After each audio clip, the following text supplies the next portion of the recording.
ကဲကျွန်တော်ဒီနေ့တော့ခွက်ကလေးတွေတွေကိုဘီစကစ်ပြားလေးတွေချောကလက်ပြားလေးတွေ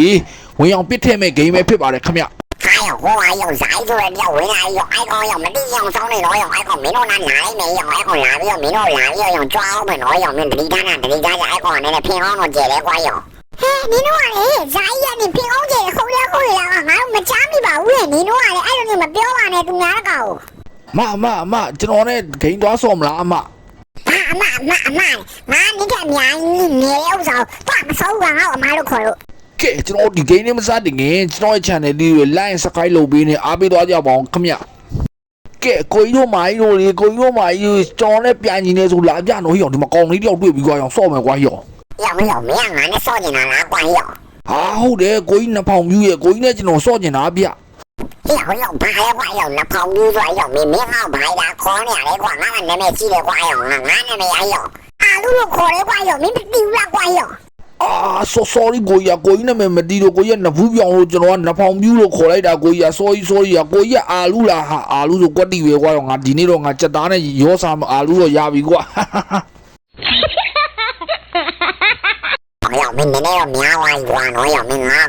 没没爬的话用，这打你班的有啥没用啊？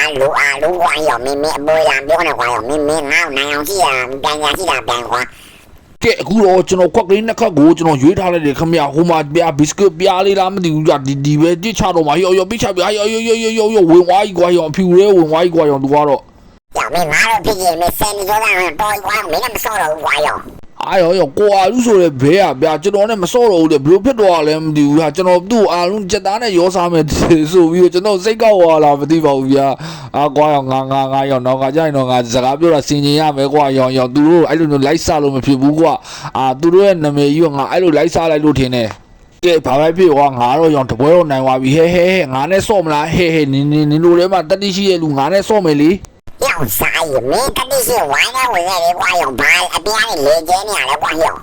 ကျွန်တော်ကတတိရှိတာဗောကိုထောင်ပိတ်ရဲ့ကိုထောင်ပိတ်ကိုကျုံမပြောက်လို့မကြောက်လို့ကျွန်တော်လားပြိုင်တာလေးဗျ要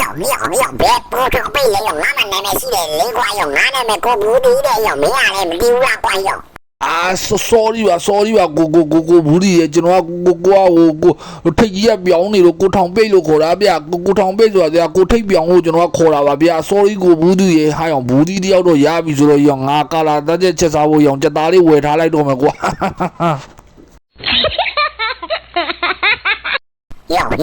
啥没那个苗呢不用，俺那边用，那边不地说没用，路不地喏用，没这单的有啥没不地么喏用，干了咱这里没那么把山路的话用，俺那边不地有啥用，没那么少本地嘛喏用。ဟုတ်ကဲ့ပါကိုဘူးကြီးရေကိုဘူးကြီးရေကဲကျွန်တော်ဒီမှာချတာတွေ့တယ်မဟုတ်လားကဲကိုဘူးကြီးအတွက်ကိုကျွန်တော်ဒီမှာရွေးပေးမယ်ဗျာကဲမဝင်အောင်လုပ်တော့ကျွန်တော်要打的要挂了用，俺这一级的挂用，没有其他挂用，要俺妈差样没用，要挂用要对我不别打了我挂了叫啊一挂多一挂用，还有俺这个带的挂了一挂用。ကိုဘူးဒီရဲ့ဗျာလေးကြီးပဲကဲအခုကျွန်တော်ကိုဘူးဒီလောက်ထားတဲ့ဥစ္စာကိုကျွန်တော်နိုင်အောင်ကျွန်တော်ပြစ်ထားကြမယ်အရင်要平衡这个挂用，然后没不地这单有啥用，没那么少挂用，ထွက်到的挂用，ထွက်的挂用，没叫人你讲那种用。အားရောဒီတစ်ခါလေးရောငါနိုင်သွားမယ်မိကွာရောငါမစောလိုက်ရဘဲနဲ့ငါနိုင်နေရတော့မဟုတ်သေးပါဘူးကွာရောအားရောငါသူတို့ရဲ့နာမည်တွေကိုငါလိုက်ပြီးရောအပြောင်ပြက်ခေါ်မိလို့လားမသိဘူးငါ့ကိုစိတ်ဆိုးပြီးထွက်သွားလားမသိဘူးရောဘာပဲဖြစ်ကွာရောငါရောနှစ်ခေါက်တော့နိုင်နေဘာပဲဖြစ်ငါရဲ့လှက်ကွက်ကလေးရောအောင်မင်းတယ်လို့ပြောရမှာပဲကွာရောဟဲနင်တို့ထဲမှာဟိုတောသူတွေပါလေရှိတာတောသူတွေပါလေရှိတယ်ဆိုငါနဲ့ဟိုမှာပြိုင်ပွဲမှာတပွဲတော့အကဲဆန်းကြမယ်လေဟဲ့你多的说比你听得啦这是说你那边变的你对咱们俺那边转马路口的ဘာနင်းနာမည်ကြွက်မဟုတ်လားဟာငါကူတော့ဟိုတွေ့တဲ့တယောက်ကလည်းဟဲ့တယောက်ကအာလူတယောက်ကဘူးဒီရဲ့နာမည်တွေကလည်းဘလို့ပေးထားမှမသိဘူးကွာနင်တို့ကတော့ပေးထားတဲ့နာမည်တွေလားမသိပါဘူးဟဲ့ဟာကြွက်မဆိုတော့ဟာကြွက်ကင်လုံးပြီးခင်စားလိုက်ရောစင်တော့ရောကျွတ်နဲ့စားလို့သိကောင်းပါပဲဟဲ့啥？你老了有那不会那么表呢？俺那边你撇不你们家里呢？你俺为了啥？你那样那路上嘛嘿？ငါစကားလေးစွတ်ပြောနေရတယ်ရောဒီတော့အပုံးကြီးကြီးတွေကိုအခုလေးတစ်ခုကိုရောက်ပြည့်တယ်ဆိုငါစကေးရတော်ကျွတ်နေပြီကွာ你那俺的要နို့ကွက်တဲ့ကိုပြစ်မချပဲနဲ့ကာလာပါတဲ့ခွက်တွေကိုငါတို့နှစ်ယောက်ကပြစ်ချလို့ဖြစ်နေပြီဟဲ့ဒီမှာငါပြစ်ချတယ်လေကဲငါရဲ့ဇာတာကိုတစ်ယောက်စစ်ကြည့်လာအောင်ဟာဒီတခါတော့အဲ့လိုမျိုးပြဝင်သွားလို့ကတော့ငါတို့နှစ်ယောက်ကံမကောင်းပဲဖြစ်နေတော့မှာပဲကဲအေးရောပြစ်ချကြည့်မယ်ရောဟာခွက်တွေအများကြီးပဲတွေ့လားကိုခွက်တွေဝင်သွားရတော်တော်ငါကြံလာတော့စိုးနေပြီဟာနေရလေဟာဟိုကောင်မလေးအောင်ထွက်သွားပြီကွာယုံဒီကောင်မလေးယုံသူ့ကန်သာဆိုးရဲဆိုပြီးတော့ယုံပြိုင်မောအဆုံးလေးမပြိုင်မဲထွက်သွားပြီကွာယုံဒီတော်သူမလေကွာငါ့ကိုပြီးဆုံးတဲ့အထိတော့မပြိုင်သွားတော့ဘူးအောင်ဒါဆိုရင်တော့ယုံတစ်ခုပဲကွာယုံပြိုင်ပွဲမှာတစ်ခုဖြစ်နေပြီကွာယုံဒါငါယုံသူတို့နာမည်တို့လိုက်ဖြတ်လို့လားမသိဘူးကွာငါ့ကိုစိတ်ဆိုးပြီးတော့ထွက်သွားတာဟဲ့ဒီမှာနောက်တစ်ယောက်တွေ့ပြန်ပြီဟဲ့နင်ဒီကတော့ငါနဲ့အတူတူနင်ဂိမ်းပြီးအောင်ဆော့နော်ဟဲ့အေးဆောင်းဟဲ့မပူနဲ့အေးငါနာမည်ကတော့နင်းတေးချာမှတ်ထားအောင်သူရှိရဲ့ငါနာမည်နင်းတေးချာမှတ်ထားတော့မြို့နာမည်တော်လာလို့မဟုတ်ဘူးငါလည်းတော်သားပါပဲဟာနေရလေဟဲ့စူစီဆိုတော့ဟဲ့နင်းအစားခံရမှာဗောဟဲ့အတွေ့ငါဝင်သွားပြီငါနိုးခွက်တဲ့ကိုငါဝင်သွားပြီတွေ့ရမဟုတ်လားဘာမှနေငါနာမည်လာဖက်လို့ဖြစ်ပြီးတော့နေစိတ်ကူးမနေစူစီဆိုတာဟိုလိတ်ပြီးတော့စားတဲ့ဥစ္စာမဟုတ်ဘူးဟဲ့နော်ငါနာမည်တကယ်လူနာမည်ကိုပြောနေတာရော့ဟာရောထက်တာမှန်သွားပြီတွေ့ရမို့လားနော်ဟာအောင်ဒီကောင်မလေးကရောဝတ်တော့နိုင်သွားပြီဟာငါလည်းပြီးဆိုတော့ဟဲ့နေလည်းတွေ့ရသေးတာပေါ့ရော့ဟာငါမှတ်ပေးလိုက်မယ်လုံးဝမရအောင်လို့ကဲအခုတော့ငါလှိပ်ပြမယ်ရော့ကန်ကောင်းဝယ်ကွာနိုးခွက်ထဲကိုကြွသွားပြီရော့ဒီကောင်မလေးဒီဇိုင်းမိုင်းလာကြီးလားရော့လေပင်းမလေးဟိုရော့ကြောပါလေးရော့ဘေးလွယ်အိတ်ကလေးကိုတိုင်းတာပါလဲကွာဒီကောင်မလေးကဘာလဲမသိဘူးကွာရော့ဟဲ့ဆိုင်နေငါဒီဇိုင်းကိုကြည့်ရနင်ဘာလဲပြောတော့ခါနေပြောဖို့ကြံစည်နေရလားတွေ့ရမို့လားငါခွက်တဲ့တစ်ထက်နိုင်သွားတွေ့ရမို့လားဟာရောပြောတော့မင်းကလေးတဲ့ရီပုံကြီးအယောက်ျားရီပုံကြီးနဲ့ကွာဘာကြီးလဲမသိဘူးကွာရောချောက်ကြီးမကြီးလားမသိဘူးငါအဲ့လိုလိုက်ပြောတယ်မကြပါနဲ့ဟာကန်ဟောပါနင်ဘာပြောငါ့ကိုလာပြီးချောင်းမိုင်းလို့ပြောနေငါဘယ်လိုရီမောင်းနေနဲ့ပါဆိုင်နေဟဲ့အေးခုနကနိုင်လာတာပွဲတွေသုံးဝက်စက်တိုင်းနေနိုင်လာတာငါတွေ့ရနော်နင်ဘာပြီးတော့သူများကလည်းနင်ဘာလဲဟိုလူဖိတ်ပြောင်းလို့ခေါ်တယ်နှဖောင်မြူးတယ်ဟမ်တယောက်ကကြတော့ထောင်ပြည့်တယ်ဟမ်နောက်တစ်ယောက်ကြတော့လည်းနင်ကြွမအောင်နင်တွားပြီးတော့ဟမ်ဘာတွားပြောနေတယ်ကြွတင်စားမယ်ဆိုတာဘာဆိုတာငါနင်ကြားရနော်ဟဲ့တတင်းတွေကိုနော်ဟဲ့ငါအဲ့လိုပြောတဲ့ကိစ္စနင်ဘလို့တိတာလဲမဆိုင်ဘူးနော်နင်အဲ့ဒါနင်မတိဟာရောငါတွားပြီကွာဒီကောင်မလေးကငါ့ကိုရောစကားလေးနဲ့လာရောပြီးတော့ငါ့အာယုံလေးလွှဲထားတာပဲကွာဒါမှနင်အာယုံလေးလွှဲထားတာမဟုတ်ဘူးနင်ကလည်းအတုံးမကြလို့ခွက်တဲ့ကိုဝင်အောင်မထိနိုင်တဲ့ဥစ္စာအောင်မငါ့ကိုပဲအာယုံလေးလာလွှဲတယ်လေဘာလေးလာလုံနေတယ်အမကလေးကငါ့ကိုလာလေအာယောဒီစူစီဆိုတဲ့တယောက်ကတော့ရောဒီခါကန်ကောင်းသွားပါပြီကွာရောသူ့အတွက် easy ပဲကွာရောအာယောဒီခါတော့ငါတော့ရောသွားပြီနဲ့တူတယ်ဟာအေးဒီခါနင်းနိုင်အောင်လို့လုပ်ပြီးတော့နင်းပုံစံတိုင်းနဲ့ငါခွက်ကလေးတွေထည့်ပေးလိုက်မယ်ကဲအခုတော့ကျွန်တော်လှည့်ရိုက်တာခါကျွန်တော်လည်းဗျာကန်ကောင်းသွားတယ်နိမဆိုလို့ရှင်တော့ကျွန်တော်ဒီစူစီမားရဲ့ပါဇက်ထဲမှာကျွန်တော်ဇတွေးခေါ်ထဲမှာကျွန်တော်ပက်လက်မျောတော့မှာဗျာအခုတော့ကျွန်တော်ဝင်သွားတဲ့အတွက်ကျွန်တော်ကန်ကောင်းသွားတယ်ဗျာကဲဒီတစ်ခေါက်တော့ဒီကောင်မာလေးကိုကျွန်တော်မရအောင်လို့ကျွန်တော်ခွက်ကလေးထဲမှာအကုန်လုံးလုတ်ထားလိုက်ပြီဗျာဒီတစ်ခါဝင်သွားရင်တော့သူကန်ကောင်းသွားမှာဟဲ့ရောခေရောတော်သေးတာပေါ့ကွာရောတော်သေးတာပေါ့ရောငါနိုင်သွားပြီကွာတော်သေးတာပေါ့ရောဟဲ့နင်ဘာမှမနိုင်ဘူးငါမှအသေးတလုံးကြံနေရနော်အသက်တစ်ချက်စာငါကြံနေရနော်ဟဲ့နင်ဘာမှနင်ကိုဆိုပြီးတော့ဂုံယူစားစရာအကြောင်းမရှိဘူးကဲအခုတော့နင်လက်လိုက်ပြီးတော့ကြာဝိုင်းဒီတော့ဒီပေးတာလေဥစ္စာကိုဒီတခါတော့ကွာရောငါရှုံးသွားပြီကွာရောဘေးနားမှာလေကွာဘသူတွေကလာပြီးတော့ရောထုရိုက်နေတာလည်းမသိဘူးအတန်ညိုးစုံကြားနေရတယ်ကွာရောဟဲ့နင်ဘာမှလာပြီးအာယုံလေးလာပြီးရပြီနဲ့အမထွားထူရိုက်ဒီရတွေ့နေမလားနဲ့အခုမကြလို့မဝင်တဲ့ဥစ္စာအမဟာရောငါကန်ကောင်းပါပြီဟဲ့ငါကန်ကောင်းပါရဲ့အေးဒီတခါတော့နင်ရှုံးဖို့ရခိုင်တော့များပါပြီတန်အမေတော်ပြောနေရကြီးငါ့ကိုကန်ဆွအောင်လုပ်နေအောင်ဒီဘက်တောင်လေးမှာဆိုရောမလွယ်တော့ဘူးထင်တယ်နော်ရောရှုံးဖို့ရခိုင်တော့များပါပြီအာရောရှုံးပါပြီကွာရောငါဒီကစူစီမာရောငါရှုံးပါပြီကွာရောဟဲ့ဆိုင်နင်တော်လာတွေပဲနင်နိုင်လို့ရမယ်ဒီကငါ့ကိုတော့နင်ဘယ်တော့မှနိုင်လို့မရဘူးနော်အဲ့ဒါဆိုနင်တက်ရှိရင်ပြန်ချမှာပြောငါလည်းတော်သားပဲလေကဲအဲ့ဒါဆိုငါ့ကိုပဲနင်ဒီကနိုင်အောင်ထပ်လုပ်ကြဟာဟဲ့ရတာပေါ့ဟဲ့တိတ်ရတာပေါ့ငါတို့ကစိန်ခွင်တိမ်ပေါ်ကြီးလိုက်ဖို့အစင်းနေမယ်အခုတော့နင်ရွေးထားတာကိုငါမကြောက်ငါတိတ်ချကြမယ်နင်မယုံကြည့်တယ်ဒီမှာတွေ့တယ်မို့လားနော်ဒီတော့ကတော့အကာလေးပဲဟဲ့ဆိုင်ရဲ့စုပ်ပြုတ်ရဲ့ ဟဲ့နေဘာပြောရတယ်နေငါ့ကိုဇိုင်းဆိုတော်ပြီးတော့ဘာအဆုတ်ပလုပ်တယ်အောင်မနေနာကျင်တို့တင်နေတော့ငါလက်ပြန်ရလို့တက်ချံဘေးကိုရောက်သွားမယ်ဟမ်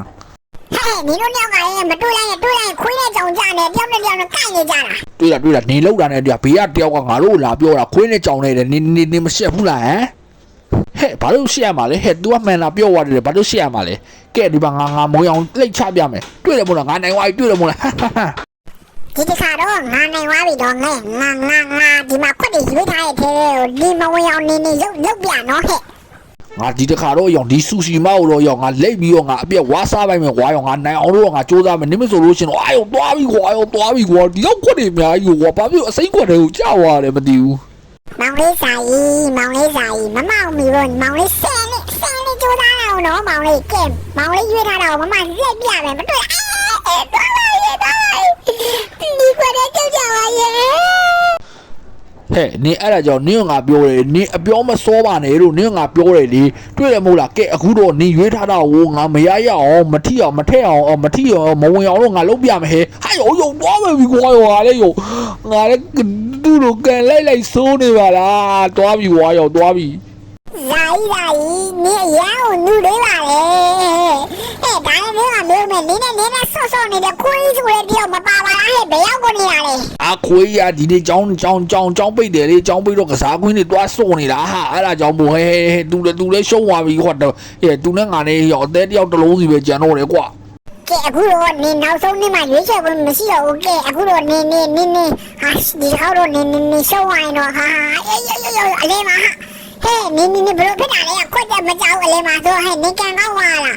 အဲ့တော့ကန်ကောင်းဝင်ပေးလိုက်တယ်ကွာဟဲ့ အဲ့တော့ကန်ကောင်းသွားပြီဆိုတော့နင်းတေးချာငါရွေးထားတဲ့ခွက်တွေကိုနင်းမထီအောင်နေရွေးနော်ကြလို့ကတော့နင်းထည့်မိလို့ကတော့နင်းရှုံသွားပါပဲဒီတစ်ခါတော့ ဆိုင်ရငါဘယ်လိုခက်တွေပေးတော့မသိပါဘူးလေငါတော့ရှုံးဖို့ရခိုင်တော့များနေကန်ကောင်းနေဟဲ့ အားရောဒီကောင်မကြီးတော်တော်ကန်ကောင်းနေပါတော့အဲ့ဒီကောင်တော့ရောင်ဆူစီဆိုတဲ့ကောင်မလေးတော့ငါမနိုင်တော့ဘူးတင်းနေတော့ရောင်ငါတော့ရှုံးဖို့ရခိုင်တော့တော်တော်လေးများသွားပြီကွာအာဘယ်လိုလုပ်အောင်မသိပါဘူးကွာဘယ်လိုလုပ်အောင်လဲအဲ့ရောခွက်တွေရလေရောသူရွေးတာတော့ခွက်တွေအာရောကန်ကောင်းသွားပြီဒီတစ်ခါတော့ ဇိုင်းဒီကတော့နေကန်ကြတာရဲ့ငါကန်ကြမရဲ့နေမျက်နှာတာပေးတာပါလားငါ့မဆိုးလုံးနေတာလားမသိဘူးအေးဒီရွေးထားတဲ့ခွက်တွေငါမဝင်ပါခြင်းနဲ့လူရငါဆူတောင်းပါရဲ့ငါထဲတော့မယ်နော်ဒီတကရှုံးရင်တော့ငါသွားပါဗျာရှုံးပါဗျာ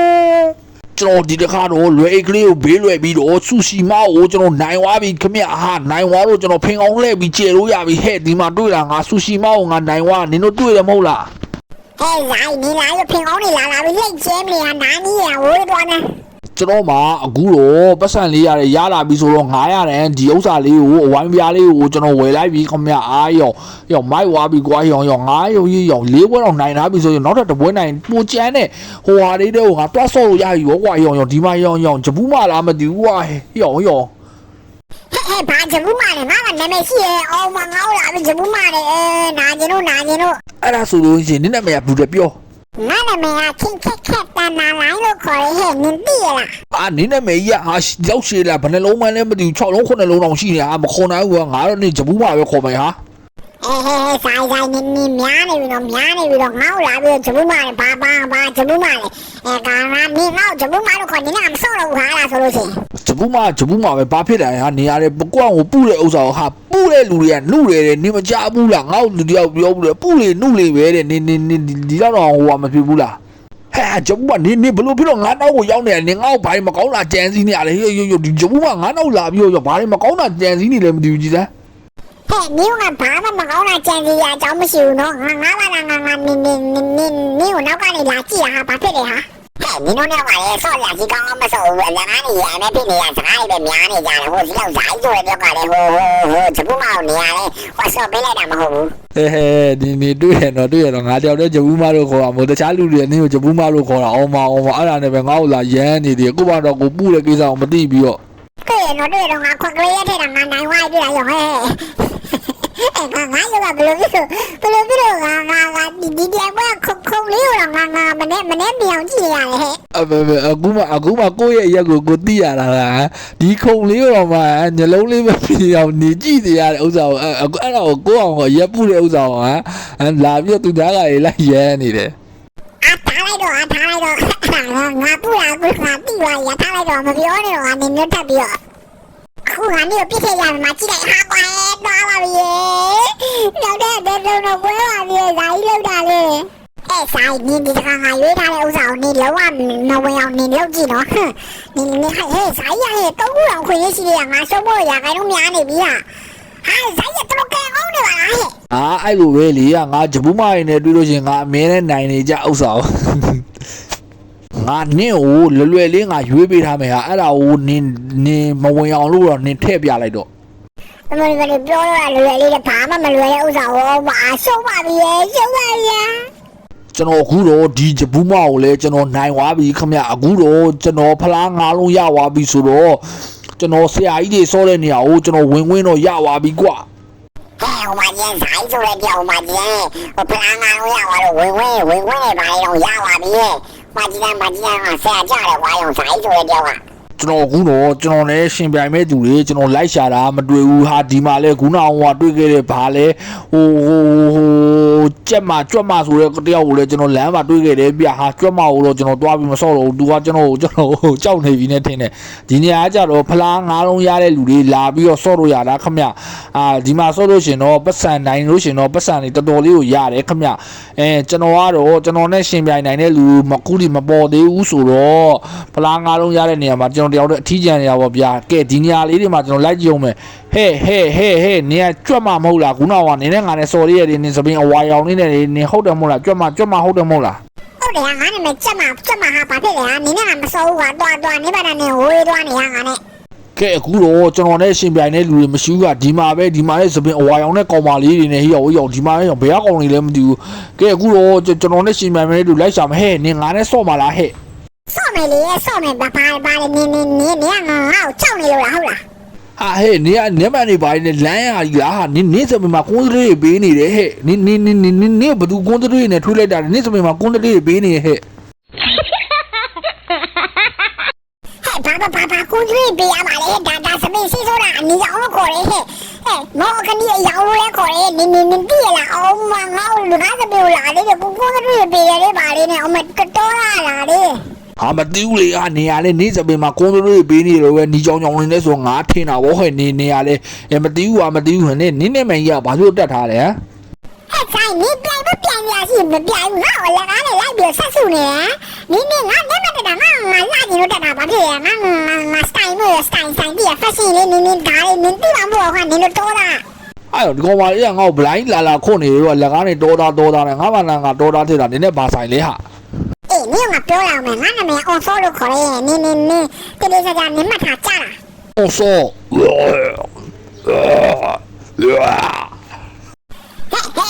ဆိုင်နင်းဘာဖြစ်နေနင်းလေးကြီးနေဘာလို့ကြောက်တက်နေရငါနာမည်ကြိုင်ဘာဖြစ်ကြောက်လေးချင်းတက်နေရငါနာမည်အောင်စောလေးဘာဖြစ်လာလဲဆိုင်ရောအကောင်မလေးကဘာမပြောနဲ့အကောင်မလေးရောကိုရီးယားယူနေရကွာရောအောင်စောဆိုပြီးတို့အောင်စောနာမည်တခါနဲ့တို့အောင်စောဆိုအောင်စောယူနေရရော